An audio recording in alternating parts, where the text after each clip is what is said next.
Hola, mi nombre es Andrés Cañizales, les saludo en nombre de la Asociación Civil Medianálisis. Desde Medianálisis hemos organizado y estamos hoy precisamente con la última sesión de lo que hemos denominado el seminario virtual, ¿qué esperar? ¿Qué esperar del año 2022? Este seminario virtual lo hemos venido realizando el 1, 2 y 3 de febrero en el marco de una línea de trabajo que hemos llamado Perspectivas País. El día de hoy me complace mucho tener como invitado para pasearnos por los escenarios y las perspectivas sociales. Nos acompaña hoy Carlos Meléndez. Carlos es sociólogo, tiene una maestría en desarrollo social, es profesor y actualmente director de la licenciatura de la carrera de Desarrollo Humano en la Universidad Centro Occidental Lisandro Alvarado. Además de esas actividades en el campo académico, Carlos es uno de los coordinadores del Observatorio de Universidades y el coordinador en el Estado Lara del Observatorio Venezolano de Violencia. Múltiples actividades, Carlos, ¿no? Muchísimas, Andrés, muchísimas gracias por la invitación y para mí es un honor estar aquí contigo y con todo el equipo de Medianálisis. Muchísimas gracias. A esta hora nos acompañan por la transmisión que hacemos a través del Facebook y también estamos abiertos a recibir preguntas, comentarios para nuestro invitado el día de hoy a través de esa red social. Como comentábamos en la presentación, hoy vamos a analizar en el primer día de este seminario, tuvimos al politólogo Piero Trepichone presentándonos las perspectivas, las proyecciones políticas. El segundo día del seminario, que fue este miércoles 2 de febrero, tuvimos al economista Liuba Malpica y el día de hoy cerramos con la visión social. Te pregunto, Carlos, si tratáramos de tener una visión de conjunto sobre qué puede esperarse este año 2022 en materia social, ¿qué tono, qué toque le darías o cómo te imaginas que va a ser este año en esa dimensión social en Venezuela? La pandemia por COVID es en esencia, Andrés, un hecho social y ha tenido impacto en la configuración de nuestras relaciones. Sí, yo creo que hay tres realidades de este año, que es un año post-confinamiento, no es decir lo mismo decir post-pandemia. Seguiremos con las tendencias que hemos visto en los últimos 2 años, que es el aumento de las desigualdades sociales en Venezuela. Para el 2022 nos espera un ensanchamiento de las brechas sociales que existen en el país, un estado de inseguridades múltiples, entre ellas la delictiva, la económica, la alimentaria, y también una sociedad que comienza a tener una nueva perspectiva del conflicto, ¿no? Post-confinamiento, en esta lo que hemos llamado nuevas realidades. En el ámbito de las desigualdades, yo creo que vale la pena detenerse y ver la complejidad que va teniendo nuestra emergencia, porque además de la COVID, la manera que ha afectado a toda la región, que las ha hecho más desigual, un reciente informe de Oxfam así lo internacional así lo determinaba. Pero en el caso de Venezuela, previo a la pandemia, nosotros arrastrábamos una crisis humanitaria que se ha extendido y se ha complejizado. Alguien pudiese decir, bueno, somos todos pobres por línea de ingreso, pero dentro de esa pobreza hay, repito, complejidades y micros desigualdades, como ha dicho entre otros Roberto Briceño León, que mantienen una tipología de los grupos sociales que existen en Venezuela. Por ejemplo, hay uno de los primeros grupos más vulnerados, que son los que ganan menos de $30 al mes, que ahí es donde vemos las expresiones más cruentas de la crisis. En las poblaciones más vulnerables vemos niños adolescentes con hambre, ¿no? Niños que dependen comer de un comedor comunitario, que su desayuno y su cena tal vez no existen, niños que se están enfrentando a las expresiones más profundas de la violencia intrafamiliar, del abuso sexual, del trabajo forzado, de la explotación sexual, mujeres que con todas las dinámicas de la crisis han aumentado, eso lo hemos determinado en el Laboratorio de Desarrollo Humano, el aumento de la carga de la familia, de la jefatura del hogar a cargo de mujeres, sobre todo en las familias más pobres, y eso también genera un impacto en la mujer. Se trata de una población de niños desescolarizados, donde hay más adultos mayores, esa población que puede tener adultos que mueren por inanición, pero también que ha exportado su pobreza a la región, que son los desaparecidos cuando se van caminando a otros países o que terminan en un refugio en cualquier otra región de América Latina. De cualquier país de América Latina. Hay otro grupo de $30 a $100, que es un grupo más variopinto, eso que alguna vez llamamos clase media, media baja, que ya eso va desapareciendo en nuestro discurso cotidiano porque ya no existe. Es un grupo donde encontramos profesores universitarios que los ingresos familiares completos, familiares, no exceden los $60 al mes de la gran mayoría. Encontramos a informales, enfermeros, a médicos, bueno, que su inseguridad alimentaria es menos severa, pero sigue teniendo niveles de severidad. Comen sobre todo fuentes de energía, carbohidratos, pasta, arroz, incluyen mucho menos verdura y mucho menos proteína de los diferentes tipos. Y bueno, son los que utilizan interdiario el transporte, pero también caminan, ¿no? Ese grupo de clase media que nosotros conocimos que lamentablemente no existe. Y hay otro grupo que está entre mayor de $100 que puede escolarizar a sus hijos, puede brindarle una mejor escolaridad, comen mejor, pero pasa algo, que ante un evento de salud, por ejemplo, pueden caer en el otro nivel. Entonces se trata de una mayoría compleja, ¿no? Una mayoría que en este escenario 2022 seguirá estando así frente a otros dos grupos que se van ensanchando, que en la pandemia han generado más ingresos, se han hecho más ricos, y que es un grupo muy minoritario que existe en Venezuela frente a esta gran complejidad de sociedad que en el 2022 será lamentablemente mucho más desigual. Aprovecho para hacerte una pregunta, una pregunta que hace Luinerma Márquez para conectarla con otra preocupación que yo tengo. Ella comenta de la falta de datos oficiales en aspectos tan básicos como desempleo, salud, educación, alimentación. Tampoco el Estado está proveyendo información sobre los salarios e ingresos de los hogares. Ella te pregunta si puede pensarse que en este 2022 eso va a cambiar y si es de esperar una política de mayor transparencia por parte del Estado en este 2022.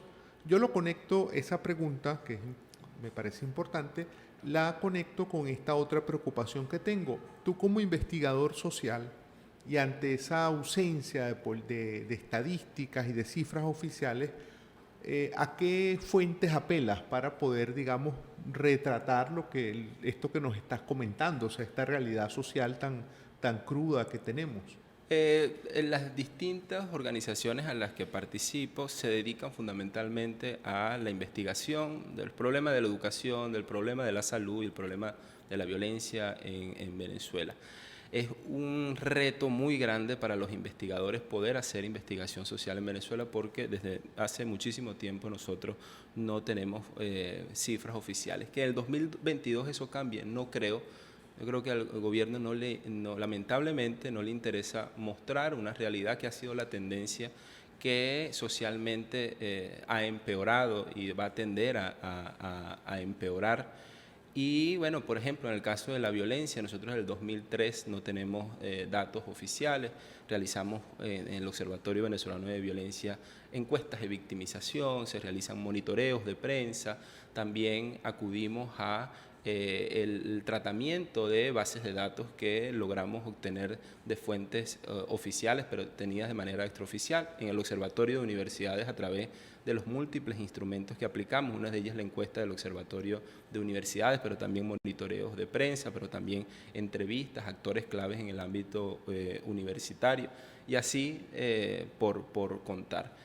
De alguna serviría manera muchísimo. la propia sociedad civil se ha organizado para generar cifras, para Sí. generar datos que permitan retratar la situación que estamos viviendo. La crisis ha generado una fortaleza en las organizaciones de sociedad civil venezolana, bueno, como ustedes, como otras, como la Red de Derechos Humanos en Venezuela y otras organizaciones que se han dedicado a evitar, a luchar contra la opacidad, ¿no? En los distintos ámbitos. Yo creo que esa fortaleza nos ha permitido en este momento luchar con las narrativas hegemónicas del gobierno que tiene la capacidad de lanzar mensajes clave, por ejemplo, el del país se arregló, que ha sido muy común, etcétera, y que, bueno, para eso estamos las organizaciones de sociedad civil, por ejemplo, el Observatorio de Universidades, para mostrar la verdadera realidad de las condiciones de vida de la población universitaria en Venezuela, de violencia, para mostrar la situación de violencia delictiva, las organizaciones que trabajan con libertad de expresión y comunicación para mostrar las violaciones al derecho a la libertad de informarnos, etc. Entonces, que este 2022 haya, no creo que se interese, por ejemplo, el dato de mortalidad materna en Venezuela, un dato muy sensible. Nosotros no tenemos cifras del 2013. Eso es un indicador, digamos, que revela los niveles que puede estar una sociedad, y nosotros en Lara estimamos que para el 2020 tuvimos una regresión de más de 60 años en términos de lo que fue la razón de mortalidad materna en nuestra entidad. Carlos, hay un aspecto, este tema de esa opacidad, esa falta de información del Estado, también termina no solamente afectándonos a nosotros, quienes vivimos en Venezuela, esa falta de información afecta también al trabajo periodístico y por último también afecta a la visión que puede haber desde el exterior sobre Venezuela. En días recientes se publicó un mapa mundial de donde existía problemas del hambre y precisamente Venezuela no aparece en ese mapa. Se pone un asterisco de que pues sobre Venezuela no hay información que le permita a ese organismo internacional que a fin de cuentas trabaja con información que le proveen los estados, no hay información de Venezuela y por tanto, si se mira el mapa, a simple vista pareciera que Venezuela no es de los países donde haya un problema severo de hambre, ¿no? Sí, y esa es de las problemáticas que nos enfrentamos cuando un Estado no brinda información a organizaciones que necesitan de data oficial o que su metodología se basa en la data oficial que brindan los gobiernos para poder hacer análisis en diferentes áreas, en alimentación, en salud, en violencia, etc. Pero ahí está el papel que nosotros podemos cumplir y ahí está el papel que debe tener la ciudadanía y la sociedad de tratar de tener juicio crítico de lo que está viendo y no dejarse llevar de un mapa que en el fondo nos explica el por qué no aparece Venezuela. No se trata de que el hambre haya desaparecido, se trata de que su metodología es guiarse por unas cifras que tengan sustento suficiente y poder hacer las comparaciones con otras bases de datos que les brindan países que sí brindan información, que sí dan información sobre la situación en este específico de la inseguridad alimentaria. Tenemos una pregunta que nos formula Carla Torres. Ella te pregunta si aumentará la pobreza extrema en Venezuela en este año. Y esto aprovecho de conectarlo con algo que nos comentó Liuba Malpica, que en términos macroeconómicos parece que se ha detenido la caída que traía la economía venezolana. Estamos en el foso, pero un poco estabilizados en ese foso, sin perspectivas de que sigamos cayendo. Lo conecto ambas cosas. Con esas perspectivas macroeconómicas podríamos esperar que también se detenga el crecimiento de la pobreza en Venezuela. No creo, lamentablemente no creo que sea así, porque la estructura social de Venezuela en este momento es tan desigual que por mucho que existan 3-4 puntos de crecimiento, como lo han anunciado algunos economistas, pero también se detenga la hiperinflación, no existe digamos, la operacionalización de la política pública que necesitan las poblaciones más vulnerables, que necesitan en general las poblaciones más desprotegidas para poder salir de las condiciones en las que estamos. Eso aunado también al hecho de que Nos encontramos en un año difícil también para las organizaciones que operan y que brindan el apoyo a través de la implementación de la ayuda humanitaria. Bueno, ¿por qué? Porque se ha extendido nuestra emergencia, hay un discurso el que el gobierno en su hegemonía comunicacional trata de vender, hay dificultades para la dotación de recursos en Venezuela, y es una cosa que tenemos que pedir como sociedad. Necesitamos más apoyo porque esa población en este momento, con las políticas que se están aplicando, va a tender a estar en mayor riesgo y necesitan, sus vidas necesitan ser salvadas. Porque a nivel social lo que vemos es una política de austeridad extrema.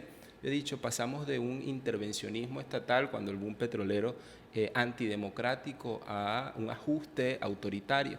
Y ese ajuste se ha mostrado en la desinversión, en la asfixia, en la reducción del gasto público, que es lo que ha promovido el aumento de las desigualdades. En este momento es uno de los grandes desafíos que también lo pudiese concatenar con las inseguridades que se van generando en el país, que no existe posibilidades en este momento como están distribuidos, por ejemplo, en el caso de los profesores universitarios, 3-4 puntos de crecimiento económico nos posibilitarían nosotros a repensar la relación con el Estado para mejoría del presupuesto y mejoría de nuestras condiciones de vida. En estos 2 meses no ha pasado y la tendencia es todo lo contrario, a que más bien se aumente las restricciones que hay en la inversión social que debe existir en el ámbito de salud, educación, vivienda, etcétera.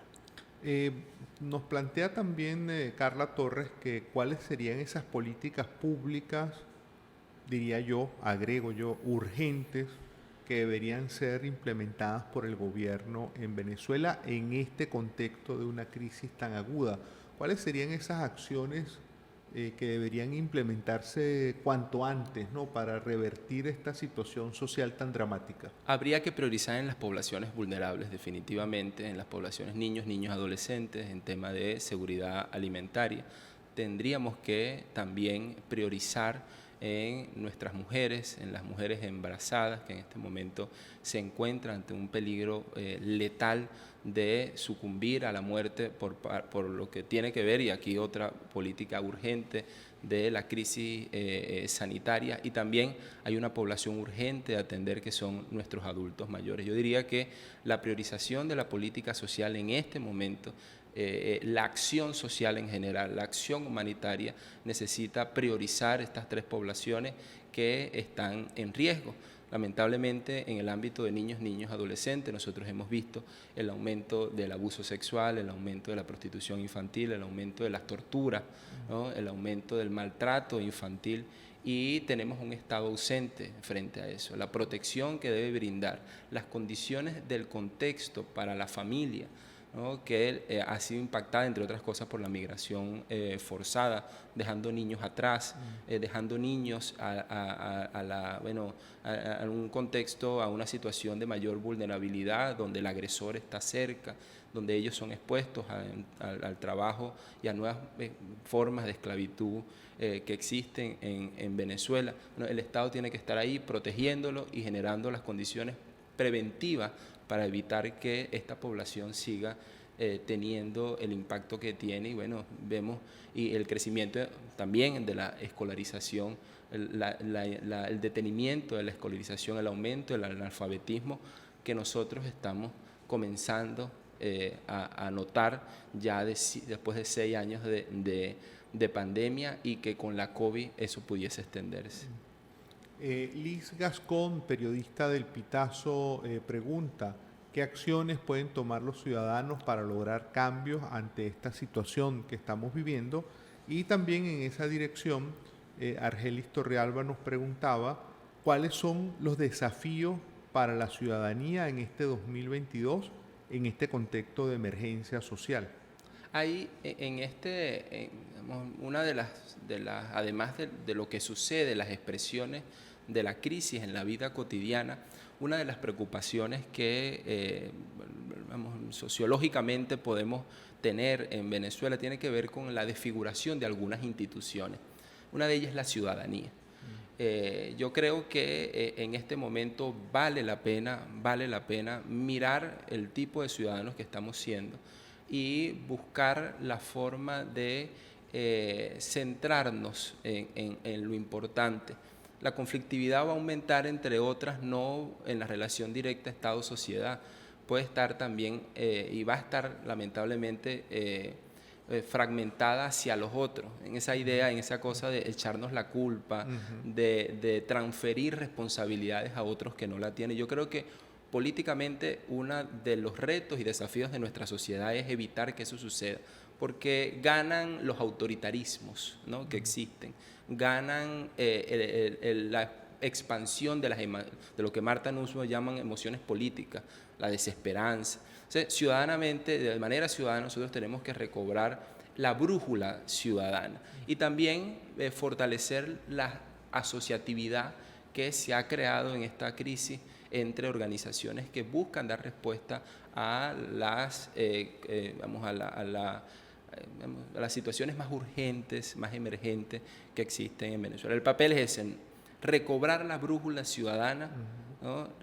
Retomar la protesta como un instrumento de reivindicación, pero también buscar la manera de fortalecer la asociatividad que tenemos, que habíamos tenido, que en la pandemia se resquebrajó muchísimo más, pero que es hora en este momento de posconfinamiento de reestructurarla y permitirnos a nosotros solucionar pragmáticamente situaciones que podamos tener dentro de nuestras comunidades, pero también pensar en la transformación hacia la democracia venezolana. El colega periodista Anderson Piña del Informador comenta que en el estado Lara y en el país era común observar protestas diarias todos los días y diversas protestas vinculadas a las demandas por los servicios públicos. Él sostiene que ahora no se observan tantas protestas. ¿Por qué se explica que hayan disminuido? En el 2021 el Observatorio Venezolano de Conflictividad Social en el primer semestre identificó que hubo 19 protestas diarias en Venezuela. Eso es una disminución con respecto a otros años. Una de las razones es la COVID, la nueva relación socioespacial que nos dio la pandemia por el confinamiento y por la metodología del 7x7 que estuvo presente en casi la mayoría del 2021. Esa es una de las razones. Las otras razones es que estamos en esta tipología que hice de grupos que existe en Venezuela, estamos ante la presencia de unos venezolanos que diariamente tienen que sobrevivir. Y la sobrevivencia significa el aumento del pluriempleo, el aumento de, la utilización del tiempo para buscar lo mínimo que nos permita la sobrevivencia. Y eso ha erosionado, sin duda alguna, la organización para la protesta, la organización para la reivindicación, que repito, es el instrumento sobre todo de los más pobres frente al Estado. Este aumento, esta frecuencia de protestas que nosotros tuvimos del 2012 en adelante, pero con la pandemia ha disminuido, es una expresión de cómo el Estado se ha alejado de la sociedad. Entonces, de manera ciudadana, digamos, en perspectiva, lo que deberíamos en esta era de posconfinamiento es buscar la manera de retomar eso y entender que la mayoría de nuestra población está en esa condición de vulnerabilidad, de sobrevivencia diaria, que le evita ocupar mucho tiempo en acciones políticas. Pasemos a temas de las universidades. Hay un par de preguntas que formula la periodista Keren Torres. Ella es colaboradora de la agencia Reuters. Ella te pregunta, bueno, hay que recordar que nuestro invitado Carlos Meléndez, sociólogo, además de ser, digamos, un analista de la realidad social venezolana, también está al frente de una iniciativa que es el Observatorio Venezolano de Universidades. Keren te pregunta a propósito de eso. La destrucción de las universidades autónomas en Venezuela, ¿qué beneficio le genera al gobierno de Nicolás Maduro? Ninguno. La destrucción de la universidad venezolana y la destrucción de la universidad en una sociedad no genera beneficio. Genera tal vez el mantenimiento de algún interés particular. por el poder. Pudiese generarlo sobre todo en gobiernos autocráticos. Pero en términos de lo que significa el bienestar, en términos de lo que significa el desarrollo, la destrucción de la universidad libre, pensante, productiva, a la sociedad no le genera. Al gobierno, y a un gobierno de corte autoritario, le genera la disminución de la conflictividad, la disminución de una tribuna para el pensamiento crítico, le genera la destrucción de las posibilidades de tener jóvenes y profesionales que se enfrenten a los problemas del autoritarismo. Al día de ayer en Nicaragua, por ejemplo, tuvimos la noticia de que 2 universidades privadas fueron intervenidas.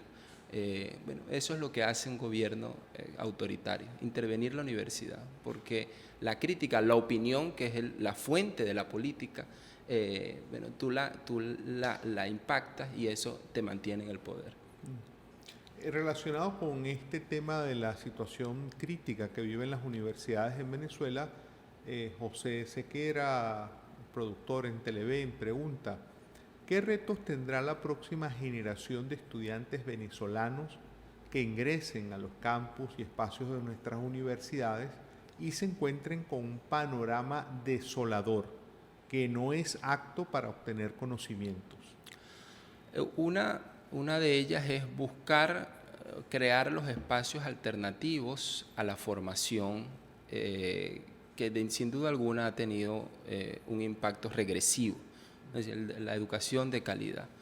Creo que el joven que está ingresando a la universidad, y no lo hará por su propia cuenta, necesita todavía de lo que persiste o de lo que hace que sobreviva la universidad, que es el espíritu universitario.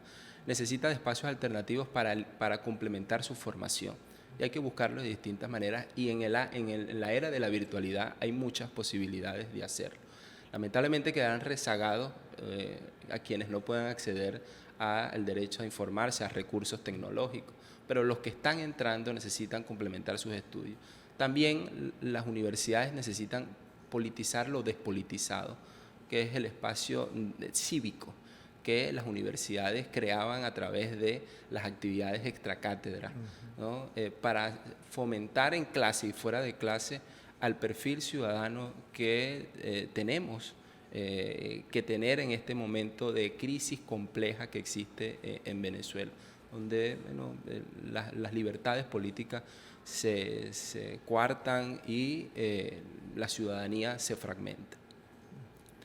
Hay un tema relacionado con la educación, ya no estrictamente, Carlos, con la educación universitaria, sino la educación en general. Mardi Castillo se pregunta si ese deterioro que vive todo el sistema educativo y que está relacionado con las malas prácticas, las malas políticas gubernamentales, se pregunta ella, ¿no se tratará de una estrategia premeditada para alejar a la población del conocimiento y de la capacidad que tenga la población para defender sus derechos? Posiblemente, y si no fuera así, el gobierno haría todo lo contrario para que nuestros niños en estos momentos, la población, la niñez venezolana, no tenga unas consecuencias irreversibles para el desarrollo del país. Si el gobierno le interesara todo lo contrario que nos describe nuestra amiga, bueno, aplicara políticas educativas acordes con lo que debería ser el desarrollo educativo, integral, social de nuestra sociedad.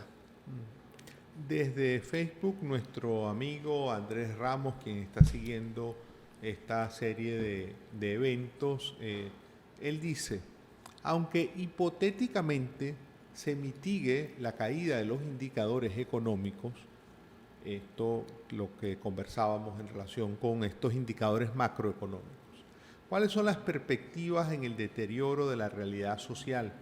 ¿Cuánto tiempo tomará detener el deterioro social en Venezuela? Nosotros terminamos en diciembre, según datos del Banco Central de Venezuela, con una inflación de 680 y tanto %. Para que tengamos una idea, Colombia cerró con 5.62 según cifras oficiales y el impacto en Colombia fue bastante amplio en términos sociales, la caída del desempleo, el aumento de la informalidad. Por muchísimo que esto signifique un avance en nosotros, y eso es parte de las inseguridades que tenemos, seguimos teniendo la inflación más grande de la región. Nosotros en el 2018 tuvimos una tasa de muertes violentas de más de 80 por cada 100.000 habitantes. En el 2021 terminamos con 44 por cada 100.000 habitantes. Somos, junto a Honduras, el país más violento de América Latina. Es decir, el estado de vulnerabilidad, el estado de inseguridad multidimensional que existe en Venezuela, lamentablemente no va a ser posible transformarlo con la disminución o el posible equilibrio en algunos indicadores macroeconómicos, porque la estructura social venezolana ya es muy, muy desigual. Si existiese la voluntad, por ejemplo, nosotros lo hemos dicho en términos de violencia, para acabar con la violencia en Venezuela, no pudiésemos tener el ejemplo de Medellín o de otras ciudades de América Latina que poco a poco fueron disminuyendo sus tasas de muertes violentas y generando seguridad. Pues lamentablemente la seguridad o la disminución de estos indicadores de violencia no es porque haya mejorado la situación, sino por el deterioro que ha tenido y por la disminución de las oportunidades del delito. De tal manera que no existe una posibilidad de decir en 5 años, 4 años vamos a disminuir, vamos a solucionar, pero lo que necesita es la urgencia que debemos comenzarlo a hacerlo. Mientras más rápido comencemos, más rápido será. También nos comenta Mardi Castillo, ¿qué consecuencias tendrá para la población venezolana vivir en medio de una crisis tan prolongada? Una crisis prolongada y extendida tiene muchísimas consecuencias que estamos viviendo. La continuidad de la migración forzada, algunas instituciones, las instituciones encargadas de la migración en México, por ejemplo, están identificando que en los últimos meses del 2021 ya el venezolano no se traslada en aire, sino caminando, y eso le genera mayores riesgos a desapariciones y a todos los tipos de violencias que se viven en esas fronteras. Los riesgos, las consecuencias las estamos viviendo. La migración forzada es uno. Otro impacto invisibilizado, Andrés, que es el de la salud mental, es otro. El impacto en el carácter regresivo de nuestra niñez, el impacto en el desarrollo social, en la futura mano de obra necesaria de calidad para el desarrollo del país. Y quisiera complementar esto también con algo que también es importante como institución social. Nosotros en sociología hablamos de instituciones sociales. Una de las consecuencias es el bienestar, ¿no? La idea del bienestar, la idea del ascenso social. La idea del bienestar en Venezuela, dependiendo de los grupos, se ha transformado. ¿Qué significa ahora para nosotros vivir bien? ¿No? ¿Qué significa ahora para el venezolano estar bien? Eso se desconfiguró de lo que era de un país en vías de desarrollo y se transformó a lo que sucede en los países de crisis humanitaria. A nosotros la institución del desarrollo se nos desapareció. Nosotros no pensamos en el desarrollo. Pensamos en la sobrevivencia. Pensamos en la sobrevivencia. Nosotros, el ascenso social, una institución para nosotros muy importante que la logramos a través del trabajo, la educación, ha perdido fuerza. La educación ha perdido fuerza para hacer una escalera de ascenso social. El trabajo, y nosotros encontramos a jóvenes de edad entre 16 a 25 años que ven como alternativas migrar para ascender socialmente o introducirse en mercados informales virtuales o de la economía productiva. Entonces, esa es la preocupación como sociedad que tenemos que atender. El cambio de nuestra idea de bienestar, el cambio de nuestra idea de desarrollo, hacia dónde apuntamos, el cambio hacia el ascenso social, qué significa vivir bien, qué significa superarte. Nosotros teníamos un referente, las universidades. Las universidades nos acercaban con la globalización y nos decían cómo vivir bien. cómo ser mejores personas, cómo ser mejores ciudadanos. Bueno, las universidades han perdido fuerza y con ello la idea del bienestar. Carlos, en esta situación tan compleja y con una crisis multidimensional como vivimos en Venezuela, porque no solamente vivimos una crisis política, una crisis económica, tenemos una fuerte crisis migratoria, una crisis social, el sistema educativo está en crisis, es decir, pareciera que lo que nos define es la palabra crisis. Sí. En una sociedad como esta, el papel, digamos, de la comunidad internacional canalizando ayuda humanitaria puede ser la solución a los problemas que estamos viviendo. Es la solución para salvar vidas, que es al final el mandato de las organizaciones humanitarias. Las organizaciones internacionales deben saber que preexiste en Venezuela una importante población que necesita de su ayuda para ser salvada, para no morir, ¿no? Y allí es el importante papel de la comunidad internacional. También la comunidad internacional debe entender, vamos, por responsabilidad de ella, que la democracia venezolana, las posibilidades de la democracia venezolana también necesita del apoyo de organizaciones que luchan por los derechos humanos, luchan por la restitución de la institucionalidad venezolana. Ese es el papel de las organizaciones, ese es el papel de los gobiernos del mundo, saber que nuestra crisis se ha complejizado, buscar en defensa del principio universal de la igualdad, de la libertad, promover ayuda de la manera más acorde para la sociedad venezolana, que es la que en este momento importa. Hay un comentario que nos hace David Padrón, es una pregunta que nos ha puesto en Facebook, ya tú la respondiste, igual la comento. El señor Padrón se pregunta hacia dónde va la protesta social este año, qué pasa con la gente en las comunidades que no tienen respuesta por sus servicios básicos. Anteriormente, Carlos, nuestro invitado, Carlos Meléndez, había explicado que en una situación de tanta precariedad de una población que en general está luchando por la sobrevivencia, pues eso ha desactivado de alguna manera también en algunos sectores sociales, pues la capacidad que tengan de organizarse para protestar y exigir sus propios derechos. Es una situación sí, dolorosamente contradictoria. Y pese a eso existe la protesta, Sí. Pese a esas condiciones adversas de privaciones de oportunidades a las que se encuentran sometidas de diferentes formas los grupos sociales que describí con anterioridad. En Venezuela se protesta.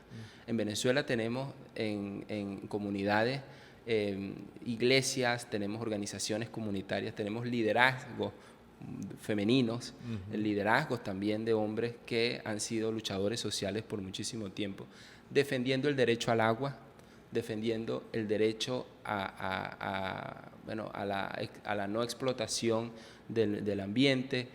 Tenemos líderes sociales ambientalistas, tenemos líderes que luchan en contra de la violencia de género.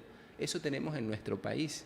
Y lo principal, yo creo que también en eso de cómo mirar nuestra ciudadanía es también eso, quitarnos ese afán autodestructivo que forma parte de la conflictividad de no reconocernos que pese a todas estas condiciones nosotros tenemos a madres que sobreviven, que deben darle comida a sus niños, pero también que salen a las reuniones para ver cómo hacen para tener agua y organizarse en torno a un problema, en torno a la salud, al gremio de enfermeros. Nosotros no podemos decir que no existe. El gremio de enfermeros que tiene una lucha constante incluso durante la pandemia, al gremio de médicos que ha sido afectado de manera integral por el gobierno venezolano, a los estudiantes universitarios que han representado el 8 de cada 10 protestas que se hacen en el sector universitario, lo hacen los estudiantes. Entonces, ahí hay una fuente de esperanza, ahí hay un músculo que venía agravándose, que se agravó con la COVID, pero que ha sobrevivido, y yo creo que en el momento de la pospandemia se redefinirá el conflicto, ¿no? Porque también la estructura política se ha redefinido. Tenemos ciento y tantos de alcaldías, ¿no? que no están controladas por el chavismo. No están controladas por el gobierno, que de alguna manera significará políticamente algo también sus demandas, su denuncia, su voz frente a lo que ha sido la forma como encontraron las instituciones que hoy gobiernan. Eso ya está generando unas denuncias, está generando una organizatividad que yo creo que en el 2022 la veremos estar presente en los diferentes rincones donde también tenemos músculos organizativos de diferentes instituciones y ONG. Ya para cerrar, Carlos, estamos ya con el tiempo agotado, pero hay una última pregunta que nos hace Andrea Valladares, la colocó en el Facebook. A pesar de toda esta situación país, Venezuela sigue teniendo, según ciertos rankings, algunas de las mejores universidades de América Latina. ¿A qué se debe esto? No es una contradicción, no, digamos, que sí. estemos retratando una situación de dura crisis y estos rankings de alguna manera nos presenten que universidades venezolanas están bien posicionadas. Hay distintos rankings para evaluar a las universidades o la calidad de las universidades en el mundo. En este particular, que señaló a la Universidad del Zulia, se midieron algunas de algunas variables. ¿Qué pasa detrás de ahí? Nosotros tenemos una universidad de 300 años, Andrés. Tenemos 3 universidades de más de 100 años. Y tenemos un grupo de universidades, la UDO, o autónoma, y otro grupo experimentales no controladas con el gobierno, como la Universidad Simón Bolívar, la universidad, que ahora le impusieron autoridades, la universidad, la UCLA, el Politécnico, la UPEL, ¿no? Universidades que han desarrollado pequeñas instituciones dentro de sus instalaciones, dentro de su infraestructura académica, que tienen 50, 60 años produciendo conocimiento, que tienen 40, 50 años llevando revistas académicas, que le permiten, además, a personas que se han formado en distintas generaciones, producir o publicar lo que producen, que no han dejado de producir. Estas pequeñas instituciones, lamentablemente, sobreviven en los hombros de individualidades. Del profesor Salinas, que hasta hace poco era director de una revista científica, de la profesora X, del profesor cual, que lleva la revista de química pura, de sociología, de antropología, y que se han convertido en repositorios que les permiten a los productores, a los escritores, a los científicos que están en las universidades poder mostrar lo que hacen. Eso lamentablemente no cuenta con el apoyo político, sino con el espíritu universitario, que es esta cosa intersubjetiva que hay en la universidad, que le permite estar en pie y que le permitirá estar en pie por sobre todas las cosas, porque en estos 300 años ha sobrevivido el espíritu universitario. Yo creo que no vamos a perderlo mientras hagamos conciencia de ello. Gracias, Carlos, y te agradecemos además ese mensaje final de esperanza, que en medio de todas estas dificultades pues se mantiene una población en los sectores populares, en los sectores universitarios, se mantienen tratando de preservar esos espacios, luchando por mejoras en sus condiciones de vida. Saludamos a Zuleima Vegas, ella nos pone un comentario: qué buen análisis, gracias por dejarnos ver el panorama y tener criterios propios. Agradecemos a todos y todas las personas que nos acompañaron en estos 3 días. Les invitamos a que sigan las redes sociales de Medianálisis para invitarles a unas próximas actividades. Queremos, profundizar esta línea de trabajo que hemos denominado Perspectiva País, para conversar con expertos, con analistas sobre problemáticas que nos atañen a todas y a todos los venezolanos. Nos despedimos por el día de hoy y estaremos muy atentos, les rogamos que estén muy atentos a nuestras próximas actividades.